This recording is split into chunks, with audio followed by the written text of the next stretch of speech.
A empezar, como siempre, con una lectura de la palabra de Dios que leíamos en nuestra liturgia hace poco, pero que a lo mejor hoy que es un tema, es formación sobre la formación, a lo mejor, no sé, un poco, ¿no? Porque me parecía adecuado. Es del Evangelio según San Mateo. Jesús se dirigió entonces a la gente y a sus propios discípulos y les dijo: los maestros de la ley y los fariseos han sido los encargados de interpretar la ley de Moisés.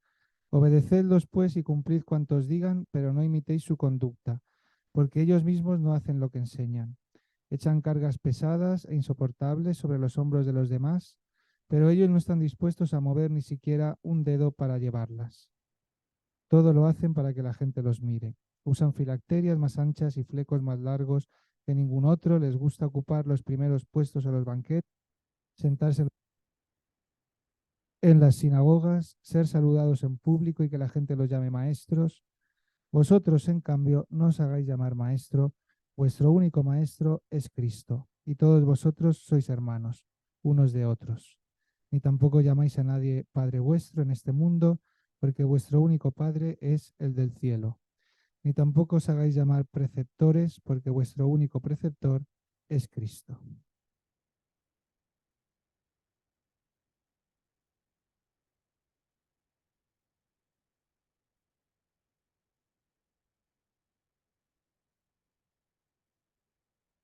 Y hoy tenemos el lujo de tener entre nosotros a don Rafael Vázquez, que creo que no es la primera vez que viene, ¿no?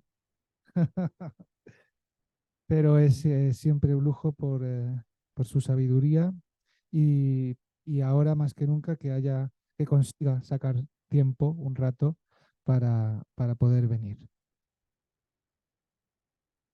Rafael Vázquez Jiménez es sacerdote diocesano de Málaga, nacido el 4 de abril de 1978 en Marbella, ordenado sacerdote el 11 de septiembre de 2004. Bachiller en Teología en el Seminario de Málaga, centro afiliado a la Facultad de Teología Cartuja de Granada.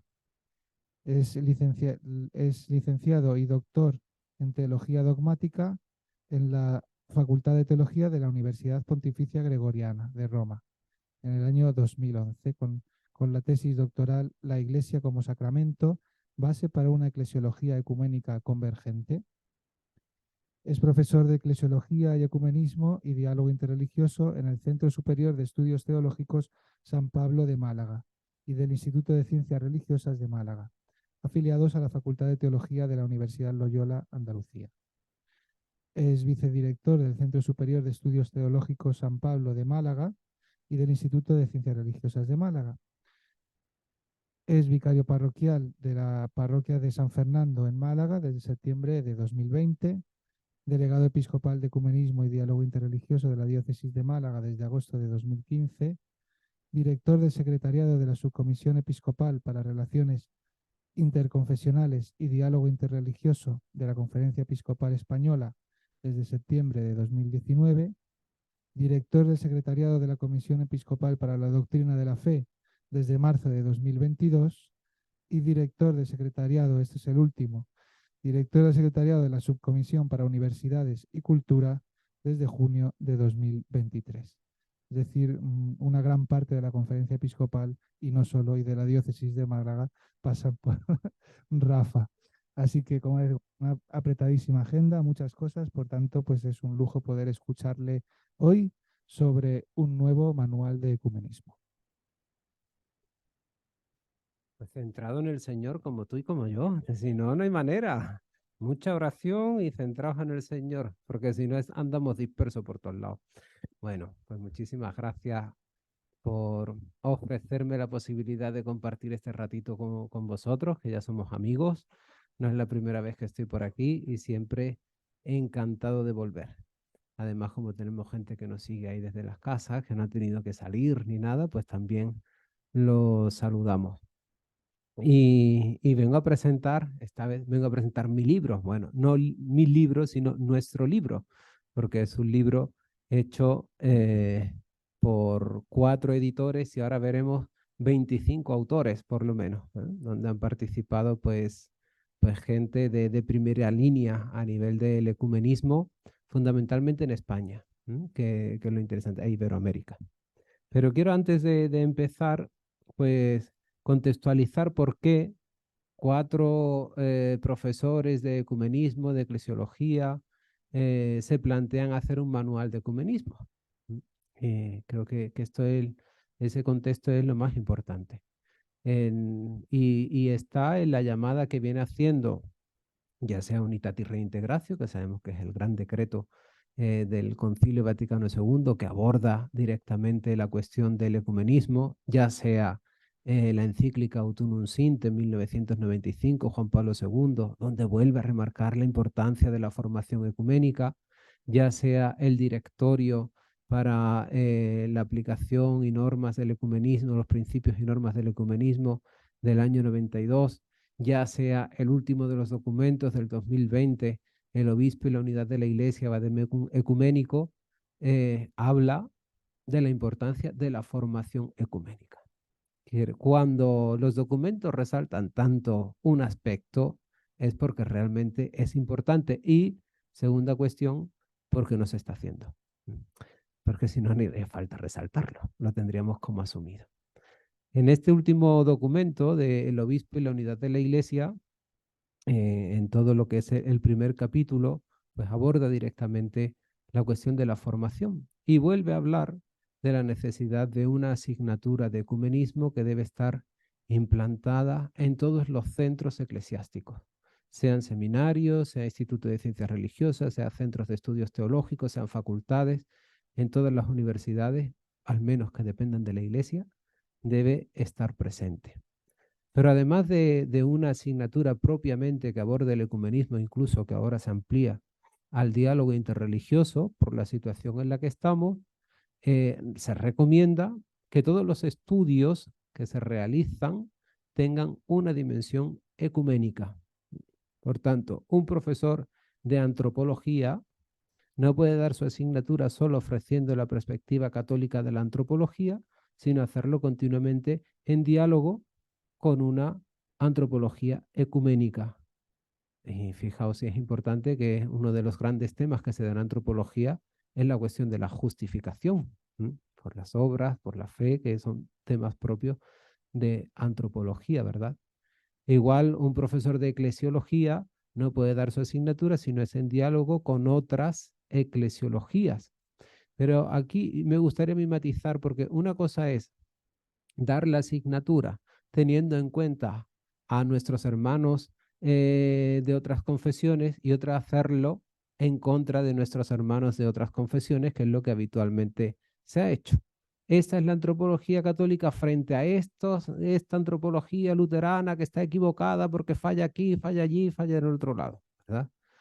Una cosa es hacerlo con espíritu ecuménico y descubrir todo aquello que nos une y los porqués de los otros.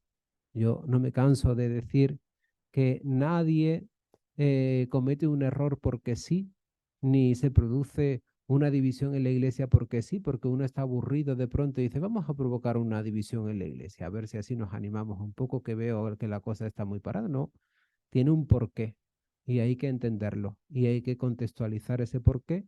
Y bueno, pues las herejías no son más que verdades parciales llevadas al extremo, pero tienen parte de verdad que tenemos que aprender también a comprender. Entonces, esa dimensión ecuménica de nuestros estudios yo creo que está por hacer, ¿eh?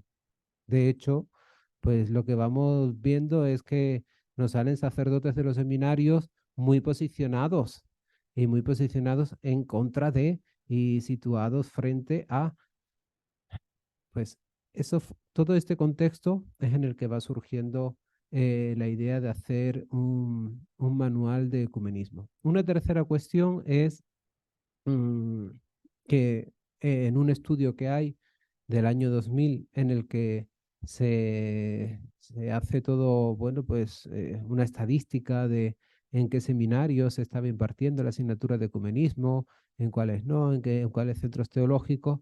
En el 2000 andábamos por un 30% de los centros teológicos donde se daba y estaba instaurada la asignatura, que ya de esto digo yo, estar instaurado no quiere decir que se diese la asignatura, porque si yo he de hablar cómo recibí yo mi asignatura de ecumenismo, que ya no fue el padre Delius porque ya había fallecido, pues yo me acuerdo que aquello fue, me dijeron, toma, léete el Autunum Sin y ya charlaremos un poquito sobre ella. Pues yo me la leí ahí a lo rápido y me quité la asignatura del medio y se acabó de tiro para adelante, ¿no? Y es verdad que es una asignatura a la que no se le ha dado la importancia que tiene. Quizá por el contexto sociológico en el que estábamos o en el que muchos se creen que todavía seguimos, en el que no tenemos por qué hacer un catolicismo en diálogo, porque sociológicamente seguimos siendo mayoría, vivimos de esas ilusiones todavía, parece que no bajamos a la calle y nos damos cuenta de que la situación es mucho más plural, ¿no? Incluso en nuestras mismas parroquias y en nuestros centros de estudio. No entiendo que hoy en día pues sigamos con esos planteamientos. ¿Y qué otra cosa que hemos tenido en cuenta? Pues, ¿a quién se le encargaba de dar una asignatura de ecumenismo? ¿Mm? Que esta es otra cuestión. ¿A quién tenemos preparado para dar una asignatura de ecumenismo? Y cuando se le entregaba la asignatura, el pobre decía, ¿y esto cómo lo doy? ¿Qué materia tengo que dar? ¿Qué tengo que hacer? ¿Cómo organizo yo una asignatura? Tened en cuenta que yo no soy tan mayor, de hecho, me sigo considerando joven, pero yo terminé mis estudios en Roma en el año 2011. ¿M? En el 2011 yo no pude hacer más que un par de asignaturas sueltas de ecumenismo en todas las facultades de teología que había en Roma, que me la dio Héctor Val. Una asignatura fue Héctor Val y otra fue William Hem, que fue uno de los relatores de mi tesis.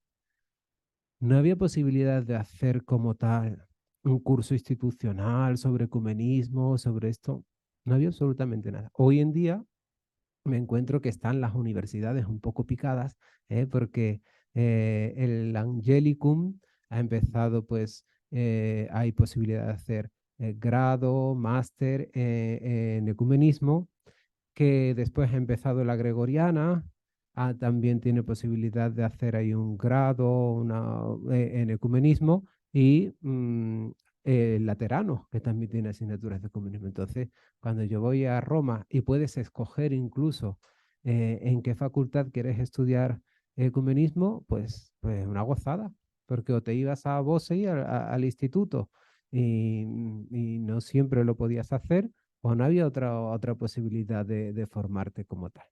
Bueno, pues yo me alegro de que se vayan dando todos estos pasos, porque quiere decir que hay sacerdotes que pueden formarse en estos centros y que el ecumenismo ha entrado dentro de estas grandes universidades donde se forman pues gran parte del clero del mundo, y ya no solo clero, sino también religiosos y laicos. Entonces, pues a mí me gusta ver el ecumenismo siempre como, como un dolor, que es el de la herida de la división, pero por otro lado con mucha esperanza, porque vamos viendo cómo va dando su fruto el esfuerzo y el trabajo de tanta gente que se ha implicado, y sobre todo va dando su fruto la acción del Espíritu que sigue tocando el corazón de tantas personas para que trabajen por la unidad de la Iglesia. En ese contexto y en España, pues decimos, ¿qué tenemos de ecumenismo? Y lo que nos hemos encontrado, los que nos ha tocado dar la asignatura, pues eran algunos manuales que como tal no eran manuales y que quedaban anticuados. El famoso Para comprender el ecumenismo de Juan Bosch de Valencia, del profesor de Valencia, pero este se nos quedó en el año 85, creo que era 90, 91. Igual me estoy equivocando, que a mí me baila mucho la fecha, pero ya sabéis que en el campo del ecumenismo de pronto te salen en un año 3 documentos nuevos y avanza bastante toda la cuestión ecuménica, o te surge una nueva problemática que te hace que surjan 2 o 3 iglesias nuevas, como cuestión de Ucrania, y que se complique el mundo ortodoxo de una forma extraordinaria. Entonces, esto se nos quedaba un poco, bueno, pues ya no actualizado. Después sí. Uh, efectivamente, pero este es de los años 60 todavía, fíjate, más anticuado aún, que no quiere decir que no sean buenas porque son obras de referencia, pero es verdad que la temática que se va tratando en los diálogos ecuménicos va cambiando. Estaba también este de la profesora de Navarra que murió joven, Yuta o Juta, ay, ¿cómo era el nombre? Burgraf, que también era muy bueno, y es bueno, yo lo he seguido, pero estamos igual, se nos queda ya anticuada. Entonces, frente a todo esto, y porque además cuando uno planteaba la asignatura de ecumenismo, pues tiene que plantear temas históricos, tienes que plantear también cuestiones de hacer una descripción, un mapa de las distintas confesiones, tocar temas teológicos, tocar los diálogos. Son tantos aspectos que es imposible que se abarque en un solo libro. Claro, nosotros con toda esta ambición nos ha salido este tocho, ¿eh? Que se mantiene en pie. Eso lo decía este González, el profesor de Cristología de Salamanca, una vez que le fui a la presentación de un libro, González de Cardedal, ¿no es? Sí, es este. Pues este decía, me acuerdo de una presentación en Roma que se presentó con una cuestión que era sobre la teología, yo no sé qué. Los libros, con la voz que tiene él, ¿no? Los libros son libros y se mantienen en pie. Si no, no es un libro. Porque él hacía unos tochos así, así que digo, bueno, este se mantiene en pie, no me criticaría a mí mucho este González de Cárdenas. Bueno, pues dentro de este contexto nosotros hemos querido hacer una aportación de un manual de ecumenismo, es decir, una obra de especialistas para no especialistas.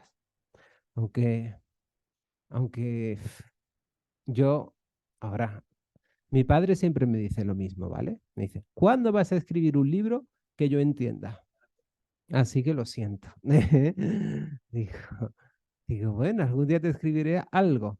Eh, es verdad que se intenta, es una obra, pero no deja de ser una cuestión sistemática, no deja de ser una reflexión de temas en los que a veces no estamos muy puestos y que necesitan pues una cierta formación, ¿no? Entonces, se trata de una obra para estudiantes, para gente interesada, con un cierto grado, para sacerdotes, para religiosos, para laicos, para gente que está trabajando en este campo. Vosotros perfectamente, sin ningún problema, podríais empezar desde la primera página a la última y lo podríais seguir estupendamente.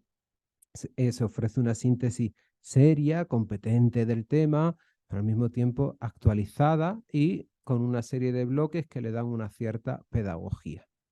Pero lo más importante, nosotros hemos querido que esto sea un instrumento al servicio de la formación del ecumenismo en España y en Iberoamérica, porque han participado también muchos autores de Iberoamérica.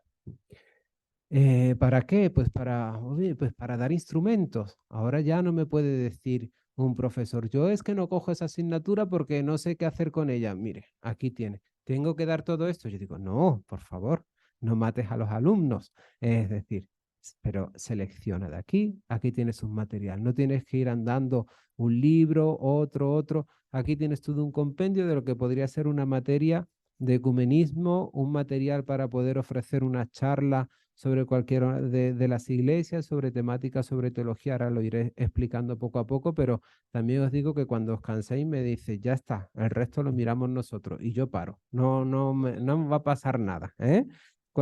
Tenemos tiempo y si no, pues de verdad que con toda tranquilidad. Bueno, entonces, tenemos un manual y un manual de ecumenismo. ¿Por qué de ecumenismo? Pues es obvio, esto es lo que con lo que hierve nuestro corazón, de cada uno de los que estamos aquí. No podemos acostumbrarnos ni podemos considerar que la división de la iglesia es el estado normal de las iglesias. Eso es un pecado grave. El conformarnos con que las cosas son así, que ya llegará al final de los tiempos, si al final cuando nos muramos y estemos allí con el Señor ya vamos a estar unidos, pues tranquilos, conformémonos con que ahora mismo nos llevamos bien, no nos tiramos piedras, no vamos a apedrear las iglesias de los protestantes, ya los protestantes tampoco apedrean las nuestras, ni nada de esto, pues oye, hemos avanzado bastante, ¿qué más quieres, no? Pues yo quiero poder celebrar junto la Eucaristía. Y hasta que no lo consiga, no puedo estar tranquilo. Dice, es que eso es muy difícil. Claro, pero bueno, gracias a que hubo ecumenistas que no vieron como Moisés la tierra prometida, pues hemos avanzado por el desierto. No sabemos a quién le tocará entrar en la tierra prometida, pero no podemos quedarnos parados en mitad del desierto. Tenemos que seguir avanzando, que sean 3 pasitos, pero son importantes porque gracias a esos 3 pasos de tanta gente anterior que se han muerto sin contemplar la unidad visible en esta tierra, pues hoy estamos donde estamos. Y nosotros tenemos que tomar el relevo de esta gente, es decir, conformarnos con una iglesia troceada en diversas épocas a lo largo de los siglos no, no puede ser nuestra forma de vivir el cristianismo hoy. Volvemos a repetir aquellas palabras del Vaticano II y no nos cansamos de repetirla. La división es un escándalo, no podemos conformarnos con ella. Y además perjudica la obra de la evangelización. Nos quita crédito cuando nos presentamos ante el mundo. Y la evangelización es nuestra, tanto que ahora se busca. Busquemos métodos para evangelizar, para llegar a los jóvenes, para dar testimonio de comunión. Si vivimos en un mundo que está absolutamente desvinculado, polarizado, donde hablamos de que Internet nos ha globalizado y hemos creado una aldea global y estamos con ganas de separación, si esto no se entiende, ¿eh? Y nosotros ofrecemos algo que está en la esencia del ser humano, que es ser personas en relación, ser personas de comunión. Entonces, esto atrae y esto se convierte en nuestro gran método de evangelización. Llevamos todo el posconcilio hablando de una iglesia de comunión, porque si no ofrecemos una comunión que es algo muy profundo, que no es simplemente que todos vayamos a la par y el de estos, es una comunión que es diversa, pero que al mismo tiempo transparenta, la comunión de Dios Padre, Hijo y Espíritu Santo, que es abierta, que es misionera, que es acogedora. eh, Esto es nuestro gran método de evangelización de los siglos. Entonces, pues el ecumenismo es una tarea esencial de la evangelización y de la misión de la Iglesia hoy en día. Pues convencidos de esto, manual de ecumenismo. Sobre los editores, pues nos encontramos a Antoni Matabosch, que lo conocéis porque ha pasado por aquí alguna vez. Antoni Matabosch ha sido el veterano del grupo. Él pertenece a lo que era el Círculo de Barcelona. Sabéis que el ecumenismo en España se pone como una fecha muy bonita en torno al año 1953, antes incluso del Concilio Vaticano II, cuando entonces un joven, Joan Botán, Misser, se reúnen con un pastor y tienen una reunión en un piso y dice que por primera vez pastores de la iglesia evangélica, de la iglesia anglicana y católicos rezaron el Padre Nuestro, lo hicieron en un piso de manera clandestina porque no estaban permitidas las reuniones con miembros de otras confesiones. Dicen que cuando leyeron el texto de Padre, que todos seamos uno, como tú en mí, yo en mí, después se dieron la mano y rezaron el Padre Nuestro, pues lloraron al poder rezar juntos el Padre Nuestro. Esto que nosotros hoy lo hacemos tan habitualmente. Pues esa fecha se considera. Y es en Barcelona donde comienza a hacerse, pues todo, a gestarse todo lo que después sería el movimiento ecuménico, en un principio de manera prohibida, clandestina, y después pues, legitimada por el Concilio Vaticano II. Pues él es de este grupo, no es de aquella época porque es más joven, no es más joven, tiene ahora 80 y pico años, pero es más joven de los de aquella época, ya que ellos murieron, pero sí ha pertenecido y después es un gran ecumenista. Ahora que tiene tiempo, está publicando un montón de libros sobre la historia del ecumenismo, ha participado en muchísimos de las asambleas del Consejo Mundial de Iglesias, en fin, profesor de ecumenismo, de diálogo interreligioso. Eh, Gracias a Dios, uno de los grandes ecumenistas que tenemos en España, ¿no? Después está Fernando Rodríguez Garrapucho, que es de Salamanca. Él ha sido el que ha continuado con el Centro de Estudios Orientales Juan 23, que funda Sánchez Vaquero, al que antes ha nombrado María José. Sánchez Vaquero es el que comienza con toda la cuestión del ecumenismo. Hay varios centros donde comienza el ecumenismo. Está Barcelona, Salamanca y Madrid, en España. Aquí fue en el centro oriental también, que fue un jesuita, y si no me acuerdo más, Morillo, el padre Morillo, efectivamente. Eso es, son los tres grandes sitios donde comienza el ecumenismo en España, los tres grandes centros. Bien, pues este es del círculo de Salamanca, donde, bueno, pues cuentan historias alucinantes porque en la misma universidad, cuando se empiezan a poner carteles sobre la unidad de los cristianos y está allí y aquello se veía como algo revolucionario, algo que estaba fuera de la iglesia, que de qué están hablando esta gente, y estamos hablando de tiempos incluso previos del concilio. Y después aquí en Madrid el padre Morillo, que es un jesuita que había trabajado en Rusia con los ortodoxos, y entonces él viene, pasa un tiempo en Granada, después está en Madrid y va atendiendo a los ortodoxos, y son los tres grandes centros, que creo que su biblioteca, la biblioteca de este centro, que está ahora en San Dama, o no sé si o se pasó a a Comillas, o yo creo que está en Comillas, la biblioteca en Comillas, sí, sabemos. Sí, claro, Cuando empezó el padre Morillo estaban empezando las misioneras de la unidad y dos de ellas, de las primeras que empezaron con don Julián, vinieron precisamente donde el padre Morillo. Por tanto, las misioneras hemos vivido el ecumenismo desde el sí, principio. sí. Y entonces me acuerdo que decía, no toquéis esos libros.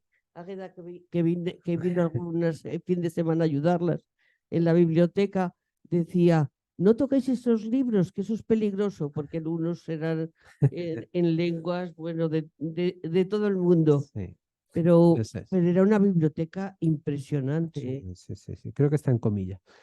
Y después está Andrés Valencia, que es profesor de ecumenismo en Valencia.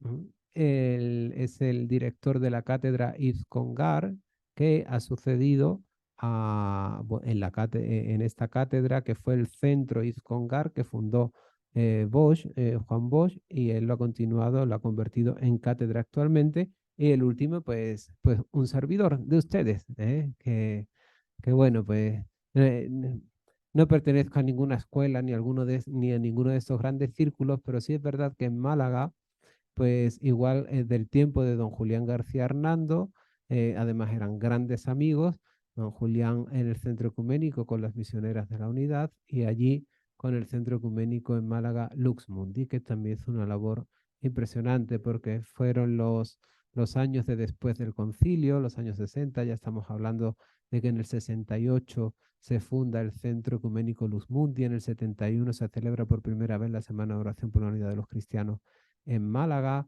En fin, es una historia muy bonita la del ecumenismo en España y poco conocida, poco conocida, pero hubo gente muy rompedora en aquella época, incluso obispos. El primero de los obispos que da el placet a los materiales de la Semana de Oración por la Unidad de los Cristianos fue el obispo de Segorbe, Castellón, Pont y Gol. Y entonces se hicieron una tirada de unos 400 ejemplares. En fin, no me voy a meter en estas historias, que si no, no presentamos el libro, pero un día tendríamos que tocar la historia del ecumenismo en España, que sorprende, incluso es valorada fuera de España. Cuando estuvo aquí el Farrell, dijo, la historia del ecumenismo en España y lo que se ha hecho en el ecumenismo en España no se conoce y debería ser conocido, porque ha habido mucha gente que ha trabajado en ello. Bueno, pues estos son los que han editado los libros y los que han coordinado los trabajos de 25 profesores. Esto ha sido una burrada, ¿eh? Porque coordinar y además de distintas confesiones, aquí han participado, pues Iglesia Evangélica Española, ha participado anglicanos, han participado veterocatólicos, hemos participado católicos, hemos participado reformados, en fin. Pero claro, dar, porque no deja de ser un manual, no es una colección de artículos, ni es una miscelánea. Darle unidad a 25 autores, pues ha llevado un proceso largo de intercambio, de discusiones, de decirle a un autor, hombre, mire, esto es su opinión, pero no, esto no deja de ser un manual de ecumenismo. Entonces, si usted va a dar su opinión, tiene que dar también 3 opiniones más por lo menos. Y si no, guárdese su opinión personal sobre este tema, porque vamos a formar a gente y les vamos a dar los rudimentos. Después ya, pues las teorías de cada uno se hace en otro ámbito. Se han tenido que corregir algunos de los escritos.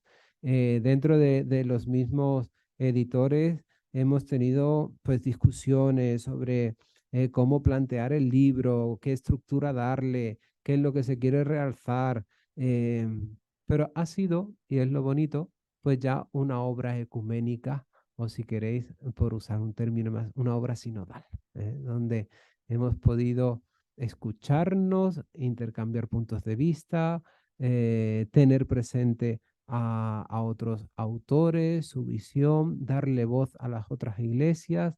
No hemos hablado nosotros de los anglicanos, son los anglicanos los que han hablado de sí mismos, no hemos hablado nosotros de los luteranos, son los luteranos los que han hablado de sí mismos, y eso le da un valor también a la obra, ¿ah? Porque si no, siempre estamos dando la visión católica de, pero nunca los dejamos hablar. Bueno, pues es uno de los valores que yo destaco también de la obra. Una pega de todo esto, pues que ha salido un libro muy gordo. Entonces, yo que ahora lo estoy usando como manual, pues les digo, no vamos a dar todas las páginas, no os asustéis. Yo iré seleccionando temas que yo crea que nos sirven para hacer un itinerario de determinadas materias. Y otros temas, pues les digo, como yo doy clases en Málaga, les digo, pues llega el verano y os vais a la playita tranquilo, pues vuestro libro, y lo vais leyendo allí tranquilo en la playa y así estáis entretenidos y no miráis para donde no tenéis que mirar. Bueno, vamos a contenido, estructura de la obra. Pues hay una introducción, un prólogo que hacen, porque uno de los promotores de esta obra fue el periodo en el que estaba Monseñor Adolfo González Montes, estaba como presidente de la comisión y después subcomisión de Relaciones Interconfesionales. Entonces él es el que hace el prólogo de unas cuantas páginas, porque don Adolfo no sabe escribir 3 páginas, o escribe 15 para adelante o no es don Adolfo, pero hay un prólogo muy interesante que sitúa muy bien la obra, en el momento del ecumenismo en el que estamos, etc. Y después también Monseñor Rodolfo Valenzuela, que es de Iberoamérica, hace también un saludo introductorio a la obra. Después de esto, pues nos vamos a encontrar con una primera parte que es profundizar en qué es el ecumenismo, origen, concepto y método.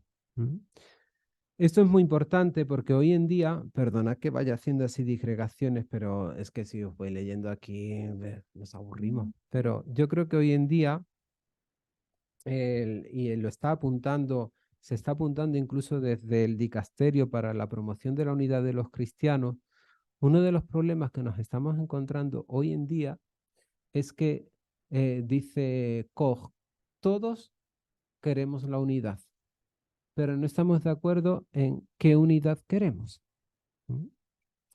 Entonces, profundizar en cuál es el concepto de unidad que nosotros proponemos, que nosotros aportamos al ecumenismo, cuáles son nuestros planteamientos, es interesante porque es entrar en el ecumenismo a pecho descubierto. Mire, lo que nosotros entendemos por ecumenismo es esto. Si os acordáis, en el debate de Unitatis Reintegratio, en el primer capítulo, hubo un cambio de título. Decía, Principios del Ecumenismo Católico, fue uno de los primeros esquemas. Y después se cambió a Principios Católicos del Ecumenismo. ¿Qué dice uno? ¿Y eso qué significa? Pues significa que nosotros acogemos el ecumenismo tal y como es, en ese deseo de unidad, como un don del Espíritu que ha surgido fuera de la Iglesia Católica, y por eso aceptamos el ecumenismo y no hablamos de un ecumenismo católico, no existe un ecumenismo católico, pero sí nos acercamos al ecumenismo desde los principios católicos. Entonces, esto es interesante porque nuestra visión del ecumenismo es distinta a cómo se acerca un protestante al ecumenismo. Pruebas y ejemplos muy claros. Pues el mundo protestante, especialmente del norte de Europa, ha aceptado el acuerdo de Porvoo y la intercomunión eucarística o el acuerdo de Leuenberg. Han aceptado lo que llaman una diversidad reconciliada con unos mínimos que para nosotros no son suficientes para poder decir estamos en comunión plena y podemos celebrar conjuntamente la Eucaristía. Sin embargo, ellos tienen mesa compartida. Un anglicano puede participar con un luterano en la misma celebración y puede comulgar, igual que lo puede hacer un reformado, por ejemplo, ¿no? Entonces, sin embargo, nosotros no. ¿Por qué? Pues porque nuestro concepto y nuestra forma de acercarnos al ecumenismo es diverso. Por eso la importancia a la hora de formar a nuestros futuros ecumenistas, que tengamos claro cómo un católico se acerca al ecumenismo. Y después, ¿qué es lo que aporta la Iglesia Católica al ecumenismo? Igual que lo aporta el protestante, igual que lo aporta el anglicano, nosotros, ¿qué aportamos al ecumenismo? Pues por eso se trabaja el método, que es otra de las cuestiones importantes, actuales. Incluso el método de interpretación de la Sagrada Escritura, que es lo que nos lleva a tener diversidad de planteamientos éticos. Uno dice, ¿cómo es posible que leyendo la misma escritura lleguemos a conclusiones diversas? Pues aquí hay un problema hermenéutico. ¿Cómo es posible que leyendo las mismas escrituras unos acepten el matrimonio de personas del mismo sexo y otros digan que eso no es matrimonio, que es una unión de personas del mismo sexo, pero no lo catalogamos como matrimonio? Pero si estamos leyendo el mismo texto de la creación, pero si estamos leyendo lo mismo que Jesús dice sobre el matrimonio, que hace referencia al Génesis, por eso los creó hombre y mujer y por eso el hombre. Entonces, pues mira, aquí hay un problema de hermenéutica, de interpretación de los textos. ¿Qué criterios tenemos en cuenta a la hora de interpretar esos textos para que lleguemos a conclusiones diversas? Y que donde no existía problemas, que era principalmente en cuestiones éticas, hoy tenemos dificultades y cosas que nos separan. Esa es la importancia de afrontar el diálogo, el método, el concepto de unidad, etc. Segunda parte, pues los cristianos en el mundo. Ahora hacemos toda una radiografía de quiénes son todas estas confesiones cristianas, partiendo desde las iglesias orientales y ortodoxas, que no deja de ser un mundo desconocido para el occidente latino. Yo todos los años doy cursos de ecumenismo y tal. La gente alucina cuando escucha hablar de otros ritos, escucha hablar de las iglesias orientales, escucha hablar de los ortodoxos, alucina también cuando descubre su espiritualidad, lo que nos han ayudado a nosotros los católicos, lo que nos ha hecho redescubrir cosas propias de nuestra esencia, espiritualidad, forma de celebración de los sacramentos, etcétera, etcétera, etcétera. Bueno, doctrina cristológica, doctrina trinitaria, neumatología. Entonces, conocer estas iglesias, ¿por qué? Pues porque hoy en día las iglesias orientales no están solo en Oriente, las tenemos aquí. Porque hoy en día tenemos armenios, tenemos coptos, tenemos sirios, que están conviviendo con nosotros y se han convertido en nuestros vecinos. Entonces nosotros tenemos que descubrir que nuestra iglesia es mucho más amplia y es mucho más diversa y que la diversidad no está reñida con la unidad, al contrario, la necesita para que haya auténtica comunión. Si no, no hay comunión si no se da en la diversidad. Y por otro lado, si nos metemos con el mundo ortodoxo, que ya sabéis que es la siguiente división en torno al siglo XI, especialmente con el rito bizantino, pues decidme si quién no se cruza por la calle con un ucraniano, con un ruso, con un rumano, trabajamos con ellos, compartimos con ellos, pues es el momento de conocernos. Y aquí se hace toda una presentación histórica, teológica de estas iglesias. Después se estudia y se hace una presentación también de todas las iglesias que surgen en Occidente a partir de la Reforma, desde los luteranos más clásicos, después los reformados de Calvino, Zwinglio, aquí pues Alfredo Abad, que también conocéis bastante, es el que hace toda esta presentación. La comunión anglicana, Daniel Muñoz Triviño, que es un anglicano malagueño de Nerja, que estudió en Oxford y que últimamente ha estado por Málaga, pero ahora se ha vuelto a ir, se nos ha ido para Estados Unidos. Movimiento puritano, metodista, después toda la comunión anglicana, las iglesias libres, participa también Julio Díaz Piñeiro, que es el rector de la Facultad de la Unión Bautista, y él hace toda la presentación de iglesias bautistas, Sociedad de los Amigos, Cuáqueros, Discípulos de Cristo, Adventistas del Séptimo Día, Pentecostales, Iglesia Veterocatólica, en fin, pues todo un panorama de dónde nos situamos, ¿no? Y cuáles son las iglesias. La tercera parte está dedicada a las cuestiones teológicas, es decir, qué es lo que nos une y qué es lo que nos separa actualmente. Entonces, pues se tocan temas escritura y tradición, la justificación del pecador, seguimos, la unidad de la iglesia, la sucesión apostólica, los ministerios en la iglesia, los sacramentos y la mariología, que son los grandes temas que están en los diálogos ecuménicos. ¿Cómo se ha hecho esto? Pues se ha tenido muy presente lo que se ha dicho en los distintos diálogos de estos temas. Entonces, pues quien quiera hoy ver cómo están los diálogos sobre la mariología, se va aquí y aquí tienes pues la visión que el Oriente Ortodoxo da, que han dado las comunidades de la Reforma, los anglicanos, los documentos que lo han abordado, y tienes aquí toda una monografía que el que tiene que dar una charla sobre la mariología en el ecumenismo, pues aquí tiene el material, ¿no? Pues, ¿yo le voy a hacer estudiar todo esto a mis alumnos? No, no se lo voy a hacer estudiar.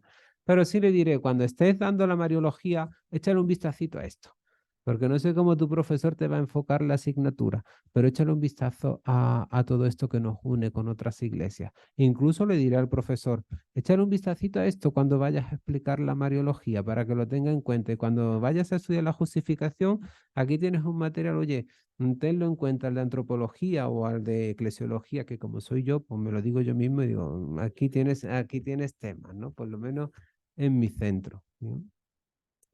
Cuarta parte, se explican todos los diálogos, que esto es una novedad de este libro, es todos los diálogos bilaterales y multilaterales con participación de la Iglesia Católica que existen. Pues imaginaos, ¿verdad? Desde el diálogo ortodoxo católico al oriental católico, reformado católico, anglicano católico, y se hace una presentación breve de todos los documentos que han surgido a lo largo de esta historia, de unos 60 años con unos, otros con otros menos, ¿eh? de cada uno de los documentos. Pues aquí hay otro material interesante, porque hay gente que está haciendo tesinas, que está haciendo estudios sobre los documentos. Pues si quieres una situación y una contextualización de todo el documento, aquí está. Y está trabajado y con los puntos fundamentales que ha tocado cada uno de ellos.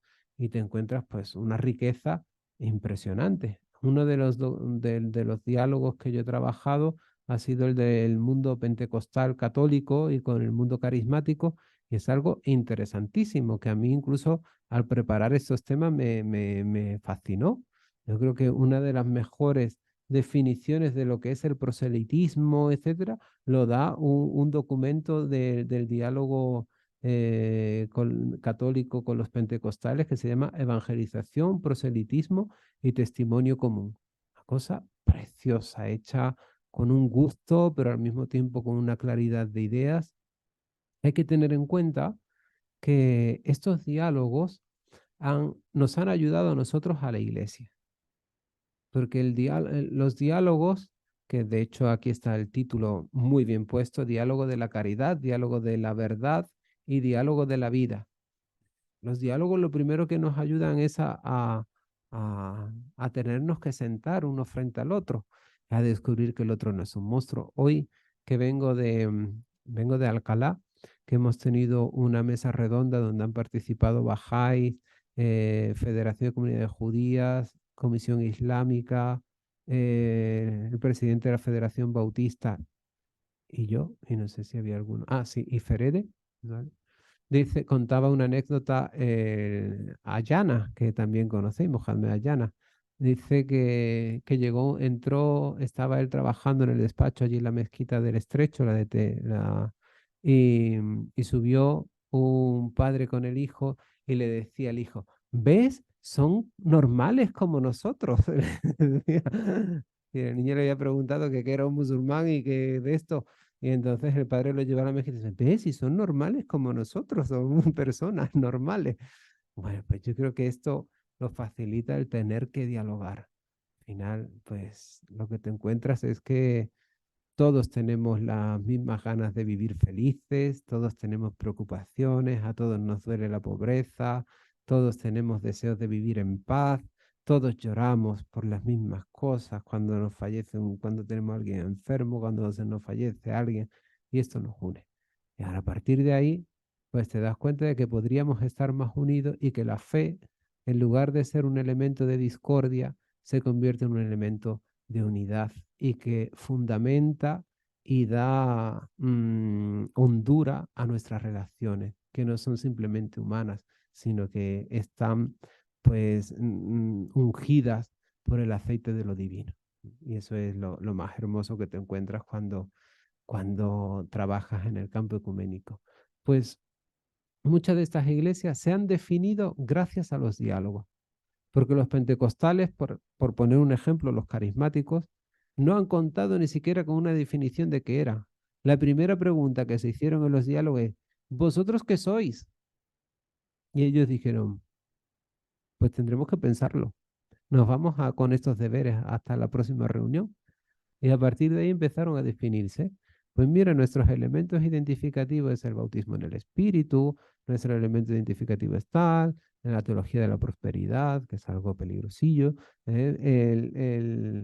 empezaron a definirse. Claro. Si no sé con quién estoy dialogando, ni cuáles son sus elementos de identidad sobre qué dialogamos o con quién dialogo. Fijaos que hasta este proceso de diálogo que venimos teniendo han ayudado a las otras iglesias a definirse, a identificarse y en todos estos procesos estamos, ¿verdad? Quinta parte, y no os canso mucho más, las instituciones y la praxis ecuménica. Bueno, pues igual, yo me voy a poner a explicarle a los alumnos cuál es la Federación de Luterana Mundial, el Consejo Mundial de Iglesias, los consejos el Foro Cristiano Mundial. Me cargo al alumno, es decir, ni le voy a pedir que memorice ninguno de estos porque, vamos, ya si tuviese que aprender las siglas, ya sería algo horrible, ¿verdad? Pero porque son tantas instituciones. Pero yo quiero que cuando esté leyendo y diga, este documento es de la Comisión Mixta de Diálogo Interreligioso con los Ortodoxos, que tenga un lugar donde dice, ¿esto dónde aparece? Ah, mira, aquí está. Pues la Asamblea Ecuménica Europea, ¿qué está? Pues son esto. Igual que muchas veces nosotros que decimos, ¿y esto de dónde sale? El Foro Cristiano Mundial. Una última cosa que ha salido después del Consejo Mundial de Iglesia, donde están las iglesias pentecostales. Pero esto cómo surge, ¿dónde? Pues aquí está. Ya explicadito hasta con los últimos documentos que ellos han elaborado, etcétera, etcétera. Y bueno, pues se toca cuestiones también muy interesantes, como es el ecumenismo de la sangre, del que tanto se habla ahora, de los mártires. Hoy mismo me ha llegado una nueva edición de todos los mártires de nuestra guerra, bueno, de la parte de la República, 500 y pico mártires, madre mía, qué barbaridad. Beatificados desde el 2010 hasta el 2020 con todas sus historias, pero son nuestros mártires católicos, que está muy bien, pero mira qué cosa tan bonita que a partir de ahora, en febrero, en nuestro martirologio romano, no solo le vamos a rezar a aquellos que la Iglesia Católica ha considerado como mártires y beatos y santos, sino también a aquellos coptos, ortodoxos coptos, que fueron martirizados en Lidia y les vamos a rezar como intercesores nuestros, porque estos ya viven en la unidad definitiva y el martirio de sus vidas y su santidad de vida han alcanzado ya la unidad de la Iglesia, porque sobre esto aquí no hay cuestiones. Y se va a seguir trabajando, va a haber ahora, se espera para el 25 tener también beatificaciones o consideración de beatos también y de mártires a mártires armenios, también de otras iglesias. Los coptos ya han sido, ¿eh? Los coptos ya han sido. Pero esta ya es una idea que había surgido que había surgido en el 95. Después la gente, bueno, ya sabéis que nos gusta criticarlo todo y tal, pero es que el Papa, lo que barbaridad que está diciendo.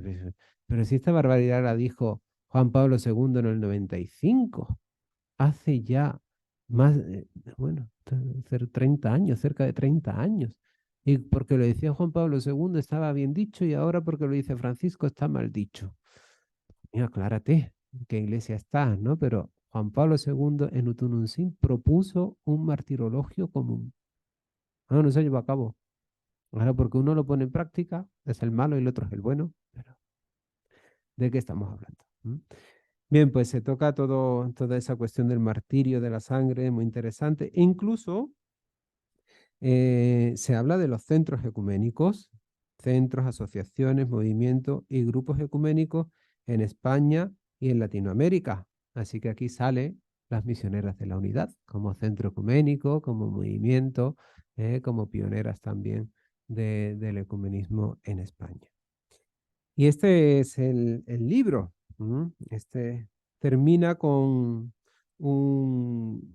bueno, pues una especie de conclusión donde plantea una serie de retos y desafíos que hace el cardenal Koch, muy interesante, donde él aborda esa cuestión de la unidad, que entendemos por unidad, que yo ya he mencionado, donde aborda también toda la cuestión de las controversias éticas, que también he mencionado, y donde hay todo un planteamiento de animarnos a todos a trabajar juntos en una misión que es común a toda la iglesia, que es la de transmitir el Evangelio. Y eso lo tenemos que hacer juntos. Hay experiencias ya de métodos y grupos de evangelización conjunta, desde el respeto a la identidad, pero trabajando conjuntamente para acercar. Y lo más importante, y lo que yo siempre digo, pues que todo este proceso nos tiene que ayudar para sanar heridas del pasado. Pero no basta con borrar las heridas, porque yo creo que no hay que borrarlas, sino que hay que transformar nuestras heridas en fuente de gracia y de esperanza para el mundo. Y así, pues oye, pues educarnos también en cómo se hace una buena memoria. Porque esta cultura de la cancelación, donde recordamos solo lo que nos interesa, pero cancelamos y borramos de la historia lo que no, dependiendo de quien lea la historia, no nos está llevando a tiempos de reconciliación, sino a polarizar todavía más la situación presente. Y nosotros queremos asumir, como hicieron los grandes santos, nuestra historia de pecado, pero ver en ella pues una fuente de gracia y de esperanza. Porque así mismo lo decía San Pablo, ¿verdad? Pues gracias a todo esto hoy soy lo que soy porque la gracia ha actuado en mí. Y el mismo San Agustín, ¿no? Pues por la gracia soy lo que soy, pero no reniego de mi historia de pecado, porque a través incluso de ese pecado Dios ha sido capaz de transformarlo todo. Y esa tiene que ser también nuestra visión de la historia y de nuestra memoria. Pues sí que es verdad que hay una historia de división, pero es que en la división Dios está actuando. Nos ha ayudado a enriquecernos, nos ha ayudado a hacer historia, nos ha ayudado a redescubrir pues elementos de iglesia que habíamos perdido, que habíamos olvidado. Juntos estamos edificando la única iglesia de Cristo y vivamos ahora este tiempo pues transformando heridas y sanando heridas, pero al mismo tiempo en este tiempo de reconciliación que es tan interesante y tan apasionante que nos ha tocado vivir. Y aquí me quedo. Muchas gracias por vuestra atención.